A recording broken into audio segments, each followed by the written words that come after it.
I think it's very hard for the public to know the size of what you're talking about because you just can't capture it on camera.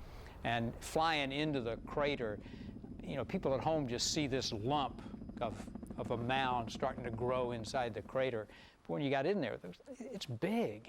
I'm one of the people that really feel pretty strongly that that I have two lives, you know, one before and one after the volcano. It was one of the very central experiences of my life, and you know, I don't think there's too many people that are living or will live in the next few generations that will experience anything as momentous as that event.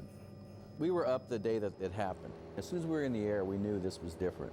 I was in the front seat next to the pilot. In the back seat was the cameraman and the news director. And as we started to fly underneath the plume, I started hearing this little crackling sound on the plane. And I asked the pilot, "What is that?" And he goes, "Well, it's probably, you know, pumice or rock from the ash plume." And I'm going, "Why don't we get out of here?" And the cameraman who's shooting says, "No, stay on course. This is incredible." I finally said, "Look, move the plane or I'll grab the controls." The pilot pulled out. The news director was so mad.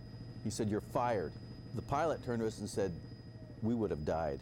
So after about 15 minutes, the news director thought about it again and hired me back. So I was fired and hired within 15 minutes. It was absolutely amazing. We're taking up photographers to fly around the mountain occasionally, and one of the people that never gets out of the place is the assignment editor. He's the guy dispatching the crews all the time. So I said, "Hey, let's go up there and we'll take a look."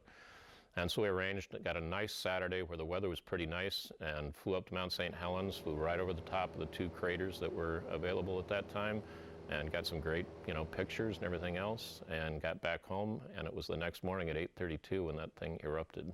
So we were very, very close. You know, as a news person, it seems like big news events oftentimes are sad events, although it was awesome what we saw. Mind-boggling what we saw. You knew that people had died, but we didn't dwell on that.